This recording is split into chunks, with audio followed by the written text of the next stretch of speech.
Welcome everyone. आज के इस वीडियो में मैं प्रैक्टिस सेट लेके आया हूँ। चाहे किसी भी गवर्नमेंट एग्ज़ाम का आप प्रिपरेशन कर रहे हों, एसएससी, बैंक या किसी भी स्टेट या फिर सेंट्रल गवर्नमेंट का आप प्रिपरेशन कर रहे हों, GK, math, GS, computer knowledge और रीजनिंग ये बेसिक सब्जेक्ट होते हैं आपके। सामान्य ज्ञान, गणित, सामान्य विज्ञान, सामान्य कंप्यूटर ज्ञान, सामान्य अभिरुचि और तार्किक योग्यता, ये बेसिक सब्जेक्ट होते हैं। ये लगभग सभी एग्ज़ाम में इनसे प्रश्न बनते हैं और ये सब्जेक्ट रहते हैं। तो ये कुल 25 प्रश्न रहेंगे। हर एक विषय से हमने 5 विषय हैं और हर से 5-5 क्वेश्चन लिए हुए हैं। तो इस प्रैक्टिस सेट को देखकर आप अपना प्रिपरेशन चेक कर सकते हैं और हर क्वेश्चन के साथ मैं आपको इम्पोर्टेंट फैक्ट भी बताऊंगा और मैथ और रीजनिंग के क्वेश्चन को हम साथ साथ हल भी करते चलेंगे। चलिए देखते हैं पहला प्रश्न है, हाल ही में आयोजित T20 वर्ल्ड कप 2022 किस देश में संपन्न हुआ? इसका विजेता कौन सा देश बना? तो जो T20 वर्ल्ड कप 2022 है ये हुआ है आपका ऑस्ट्रेलिया में ये हुआ है और इसका जो विजेता रहा वो रहा आपका इंग्लैंड। ये वर्ल्ड कप जो है इंग्लैंड ने जीता है। तो ये ऑस्ट्रेलिया में आयोजित हुआ है और इंग्लैंड ने world cup T20 world cup 2022 जीता है। तो ऑप्शन नंबर सी आपका राइट हो जाएगा। यदि आपसे पूछ लेता है कि T20 वर्ल्ड कप 2022 का उपविजेता कौन रहा, तो वो रहा आपका पाकिस्तान। इंग्लैंड और पाकिस्तान के बीच में जो है फाइनल हुआ था, तो इंग्लैंड ने पाकिस्तान को हरा दिया और T20 वर्ल्ड कप 2022 जीत लिया। चलिए देखते हैं अगला प्रश्न। कलचुरी वंश का संस्थापक कौन था? तो कलचुरी वंश का जो संस्थापक था आपका कोकलल्ल था। तो ऑप्शन नंबर ए आपका राइट हो जाएगा। श्रीगुप्त था, ये गुप्त वंश का संस्थापक था। शिशुनाग नागवंश का संस्थापक था और जो मूलराज था ये आपका सोलंकी वंश का संस्थापक था। तो इस क्वेश्चन का कोकलल्ल ऑप्शन नंबर ए आपका राइट हो जाएगा। कलचुरी वंश का संस्थापक कोकलल्ल हो जाएगा। चलिए देखते हैं नेक्स्ट क्वेश्चन। पुनर्जागरण का प्रारंभ किस देश से माना जाता है? तो आपको बताना है कि पुनर्जागरण का प्रारंभ किस देश से माना जाता है। तो इस क्वेश्चन का ऑप्शन नंबर बी आपका राइट हो जाएगा, इटली से जो है पुनर्जागरण का प्रारंभ माना जाता है। और यदि इससे आगे आपसे पूछ लेता है कि इटली में कहाँ से, तो इटली में फ्लोरेंस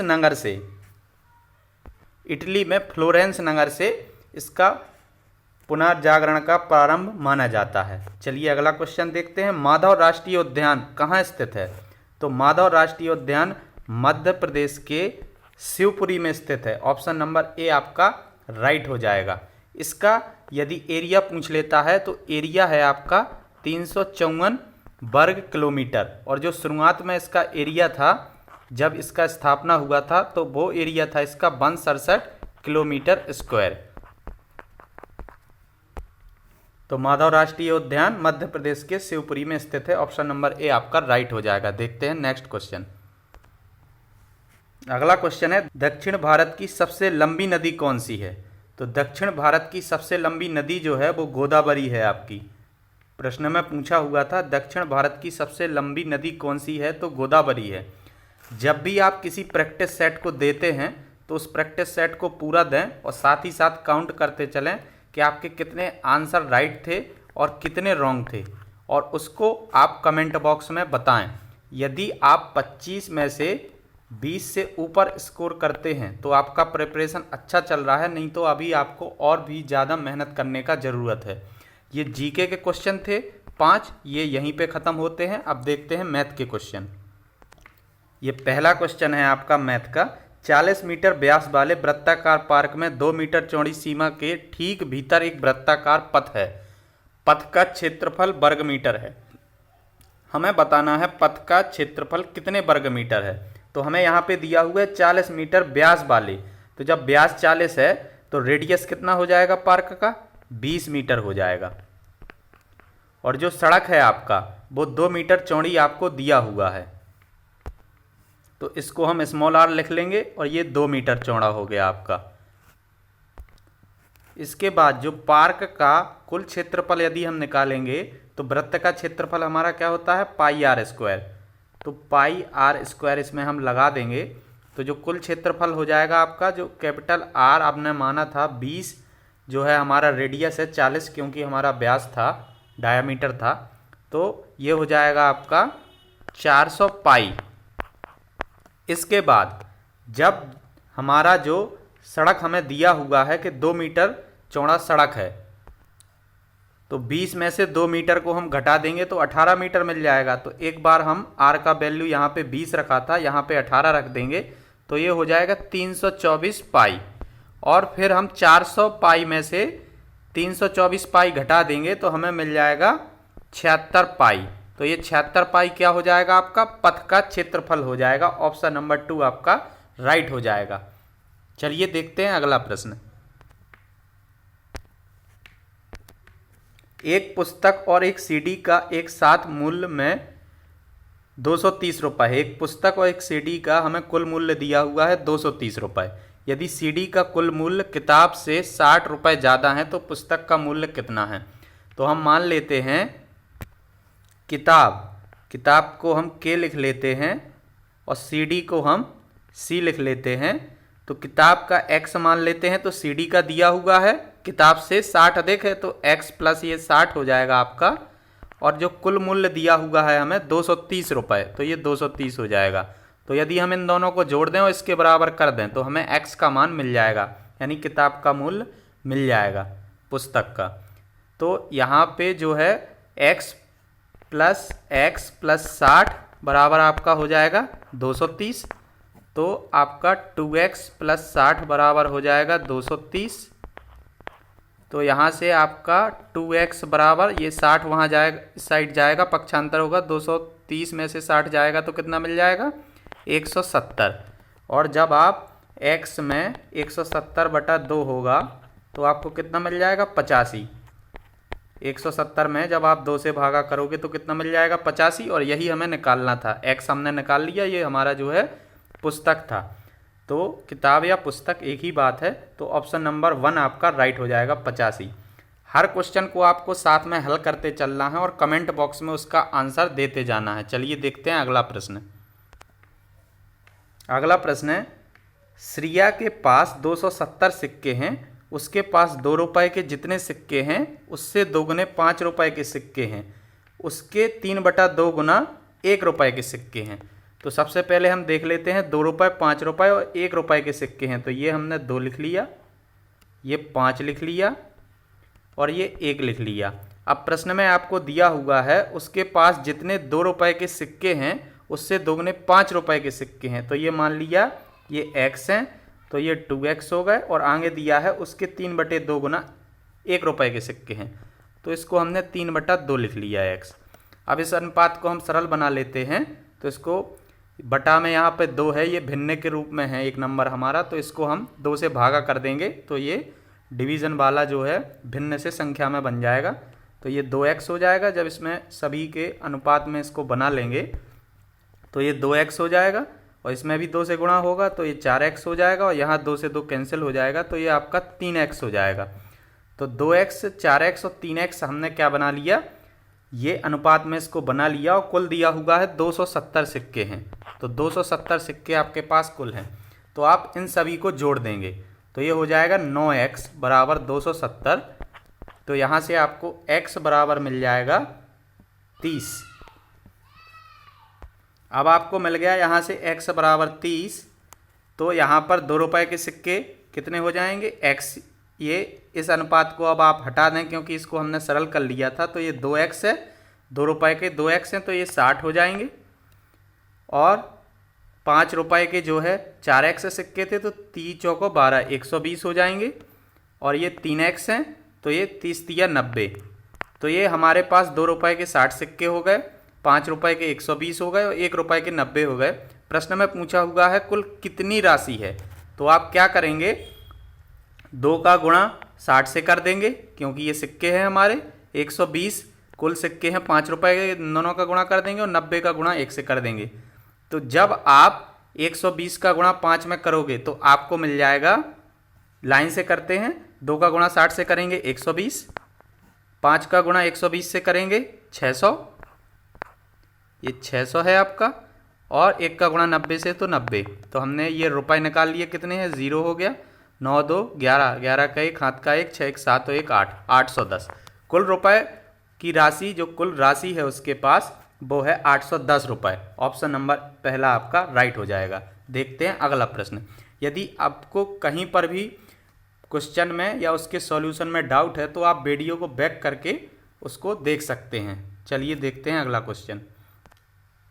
अगला प्रश्न है, राजू एक निश्चित दाम पर 10 गिफ्ट के डिब्बे खरीदता है, उसमें से 8 उसी दाम पर बेचता है, उसे कितनी प्रतिशत तक की हानि या लाभ होता है? तो 10 डिब्बे वो खरीदता है और 8 को उसी दाम पे बेच देता है। तो जो आपका 10 डिब्बे का कॉस्ट प्राइस है और बराबर में 8 डिब्बों का उतना सेलिंग प्राइस है, तो उसको दो डिब्बों के सेलिंग प्राइस के बराबर उसको क्या हो रहा है, यहाँ पे बेनिफिट हो रहा है, प्रॉफिट हो रहा है, उसको 2 डिब्बों के सेलिंग प्राइस के बराबर। तो हमें जो है 2 डिब्बों का लाभ हो रहा है, तो लाभ प्रतिशत कैसे निकालेंगे? 2 डिब्बों का लाभ हो रहा है और कितने पर, 8 पर, तो 2/8, और प्रतिशत निकालने के लिए 100 का गुणा, तो ये कितना मिल जाएगा, 1/4 हो जाएगा ये, और 4 को जब 100 से काटेंगे तो 25, तो 25% आपका इस क्वेश्चन का आंसर हो जाएगा, 25% लाभ। ऑप्शन नंबर पहला ही आपका राइट हो जाएगा। चलिए देखते हैं अगला प्रश्न। 20% और 10% के 2 क्रमिक बट्टे किस एक बट्टा के समतुल्य हैं? इस क्वेश्चन को बनाने के लिए आप सिंपल मेथड से भी कर सकते हैं, नहीं तो एक बहुत सिंपल मेथड होता है, x + y - x × y divide by 100। तो यहाँ पर x और y पहले और दूसरे बट्टे को हम मान लेंगे, ये y है आपका, तो ये 20% और 10%, जब इनको हम जोड़ देंगे, x + y यहाँ पे कर देंगे, दोनों को जोड़ देंगे तो ये 30 हो गया आपका, -x × y, तो 20 का गुणा 10 से करोगे आप तो आपको मिल जाएगा 200 डिवाइड बाय 100, ज्यों का त्यों, ये 2 0 से 2 0 कैंसिल, 2 मिल जाएगा, 30 में से 2 गया 28, तो 28% इस प्रश्न का आंसर हो जाएगा। ऑप्शन नंबर 2 आपका राइट हो जाएगा। ये बहुत आसान फॉर्मूला है। यदि आपको 2 बट्टों के समतुल्य एक बट्टा निकालना है तो दोनों को जोड़ देना है, -x × y डिवाइड बाय 100। चलिए देखते हैं अगला प्रश्न। यहाँ पे ये मैथ के भी जो 5 क्वेश्चन थे इस वीडियो में समाप्त होते हैं। अब हम देखेंगे जीएस के क्वेश्चन। उससे पहले मैं आपको बता दूं, साधारण ब्याज, चक्रवृद्धि ब्याज, औसत, कार्य समय, प्रतिशत, लाभ हानि, मिश्रण, साझेदारी, LCM, HCF, factor, number system और भी बहुत सारे टॉपिक पर मैं पहले ही वीडियो बना चुका हूं। बिल्कुल आसान वीडियो, बिल्कुल बेसिक लेवल से मैंने उसको पढ़ाया हुआ है। तो उस वीडियो का, इन सारे वीडियो का डिस्क्रिप्शन में मैं आपको लिंक दे दूंगा, तो वहां से जाके आप इन वीडियो को देख सकते हैं। और यदि आपको वीडियो हेल्पफुल लगता है तो चैनल को सब्सक्राइब करना ना भूलें। सब्सक्राइब और लाइक ज़रूर करें। सब्सक्रिप्शन बिल्कुल फ्री होता है यूट्यूब पर, तो आप इस चैनल को सब्सक्राइब जरूर कर लें, आपको इस चैनल से निश्चित ही मदद मिलेगी। चलिए देखते हैं जीएस के क्वेश्चन। यहाँ से आपका जीएस का पोर्शन शुरू होता है। आम का कौन सा भाग खाने योग्य होता है? तो आम का जो खाने योग्य भाग होता है वो होता है मध्य फल भित्ति। ऑप्शन नंबर सी आपका राइट हो जाएगा। पुष्पासन जो होता है वो खाने योग्य होता है आपका सेब का और नाशपाती का। भ्रूणपोष खाते हैं हम नारियल का, तो आपको ये याद रखना है। और अंतःफल भित्ति और मध्य फल भित्ति ये दोनों पाई जाती है आपकी केले में। तो इस क्वेश्चन का हमसे पूछा हुआ था आम के लिए, तो आम का खाते हैं हम मध्य फल भित्ति। अगला क्वेश्चन है आपका, विटामिन डी की कमी से वयस्कों में कौन सा रोग होता है? तो विटामिन डी की कमी से वयस्कों में पूछा हुआ है, तो ये ऑस्टियोमलेशिया जो होता है वयस्कों में होता है और बच्चों में रैकेट्स होता है। तो आपको याद रखना है, प्रश्न में यदि वयस्कों के लिए पूछा जाए तो ऑस्टियोमलेशिया, और यदि बच्चों के लिए पूछा जाए तो रैकेट्स। और जीरोलिप्थिया ये जो होता है ये विटामिन ए की कमी के कारण होता है, और संक्रमण रोगों का खतरा भी विटामिन ए की कमी से होता है। चलिए देखते हैं अगला प्रश्न। अगला प्रश्न है, माइक्रोफोन उपकरण का कार्य होता है। हमें बताना है जो माइक्रोफोन होता है उसका कार्य क्या होता है? ध्वनि ऊर्जा को यांत्रिक ऊर्जा में रूपांतरित करना, ध्वनि ऊर्जा को विद्युत ऊर्जा में रूपांतरित करना, विद्युत ऊर्जा को यांत्रिक ऊर्जा में रूपांतरित करना या बदलना, यांत्रिक ऊर्जा को ध्वनि ऊर्जा में बदलना। तो जो माइक्रोफोन होता है उसका कार्य होता है ध्वनि ऊर्जा को विद्युत ऊर्जा में बदलना। ऑप्शन नंबर बी आपका राइट हो जाएगा।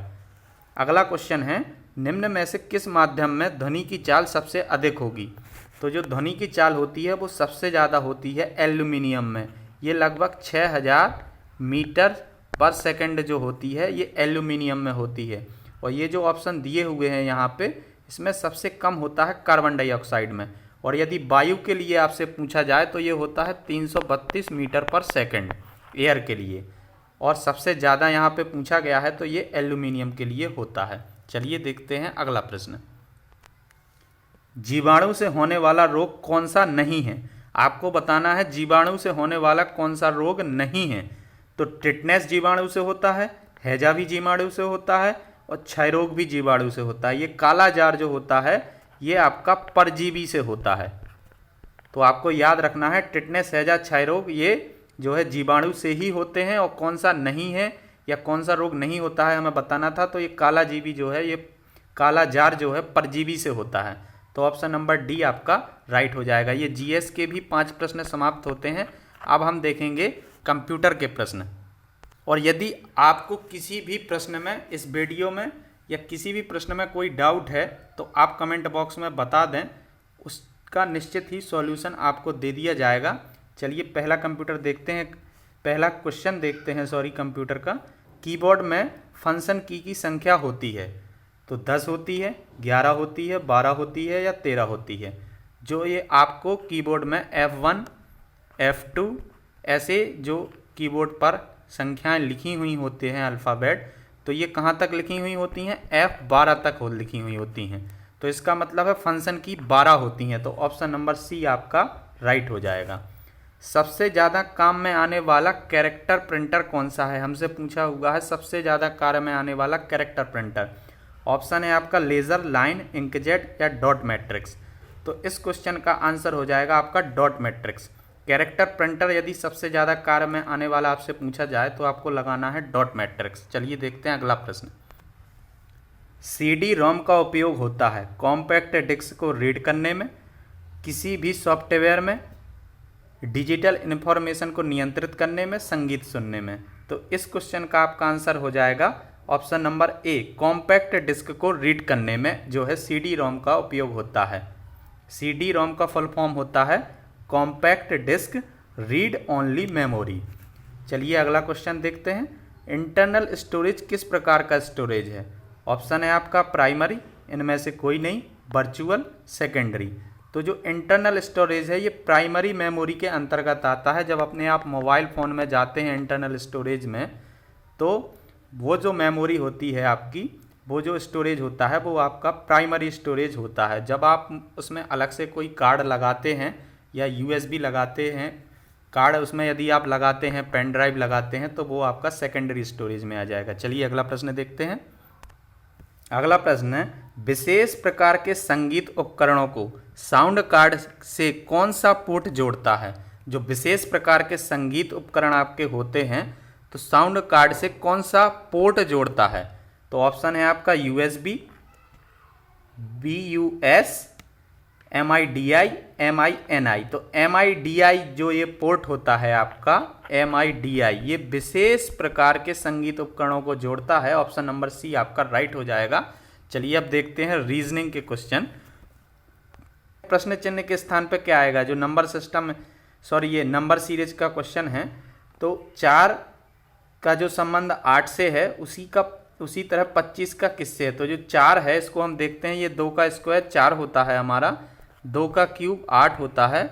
और इसी तरह जो 5 का स्क्वायर है वो 25 होता है और 5 का क्यूब जो है वो 125 होता है। तो ऑप्शन नंबर डी आपका राइट हो जाएगा। चलिए देखते हैं अगला प्रश्न। यदि भाग का अर्थ गुणा, गुणा का अर्थ जोड़, जोड़ का अर्थ घटाना, घटाना का अर्थ भाग करना है, तो 3/4 गुणा 10 - 2 बराबर क्या होगा? तो 3 भाग का अर्थ क्या है? भाग का अर्थ गुणा है, तो 3 का गुणा 4 से कर देंगे। फिर गुणा का अर्थ क्या है? जोड़, तो +10, और घटाना का अर्थ भाग करना है तो यहाँ पे भाग कर देंगे। तो अब हम जब कोई भी समीकरण हमें दिया हो उसको हमें हल करना है। तो सबसे पहले हम कोष्टक को हल करते हैं, फिर भागा को, फिर गुणा को, फिर प्लस को, फिर माइनस को। तो यहाँ पर 10 का भागा 2 से है, पहले इसको हल करेंगे तो 5 मिल जाएगा, और फिर भागा के बाद गुणा करेंगे तो 4 तिया 12, और उसके बाद ये जो एडिशन का है इसको कर देंगे, जोड़ देंगे, तो 12 और 5 17। ऑप्शन नंबर सी आपका राइट हो जाएगा। चलिए देखते हैं अगला प्रश्न। अगला प्रश्न है आपका, विषम का चयन कीजिए। जयपुर, पटना, अहमदाबाद और रायपुर। तो ये जो है कैपिटल दी हुई हैं, भारत के जो राज्य हैं आपके, उनका कैपिटल दिया हुआ है। राजस्थान का जयपुर होता है, बिहार का कैपिटल पटना है, छत्तीसगढ़ का कैपिटल रायपुर है, लेकिन जो अहमदाबाद है वो किसी भी राज्य का कैपिटल नहीं है, राजधानी नहीं है। गुजरात का जो कैपिटल है वो आपका गांधीनगर है। तो अहमदाबाद ये जो है ये विषम हो जाएगा। तो ऑप्शन नंबर सी आपका राइट हो जाएगा। चलिए अगला क्वेश्चन देखते हैं। निम्न श्रृंखला को पूरा कीजिए। 12 के बाद 13 दिया हुआ है, 13 के बाद 17, 17 के बाद 26, 26 के बाद 42। जब आपको देखने से उत्तर समझ में ना आए तो सबसे पहले आप इनका अंतर लिख लें। तो 12 और 13 के बीच में 1 का अंतर है, 13 और 17 के बीच में 4 का, 17 और 26 के बीच में 9 का है, और फिर 26 और 42 के बीच में 16 का अंतर है। तो आप देख सकते हैं ये 1 का वर्ग 1, 2 का वर्ग 4, 3 का वर्ग 9, 4 का वर्ग 16। तो अब हम क्या करेंगे, 5 का वर्ग 25 42 में ऐड कर देंगे। तो 42 में जब 25 हम जोड़ेंगे तो हमें मिल जाएगा 67। ऑप्शन नंबर सी आपका राइट हो जाएगा। चलिए अगला क्वेश्चन देखते हैं। अगला क्वेश्चन है, शिवम दीप्ति का भाई है, दीप्ति का पुत्र अशोक है, शिवम की पत्नी आशा है, आशा अशोक से किस प्रकार संबंधित है। इस प्रश्न का आंसर आपको कमेंट बॉक्स में बताना है, और साथ ही साथ आपको बताना है कि 25 ये क्वेश्चन थे, तो 25 में से आपने कितना मार्क्स या कितने क्वेश्चन आपके सही हुई 25 में से, ये आपको कमेंट बॉक्स में बताना है। और साथ ही यदि आपने अभी तक चैनल को सब्सक्राइब नहीं किया है तो चैनल को सब्सक्राइब कर लें। मिलते हैं नेक्स्ट वीडियो में। Thanks for watching.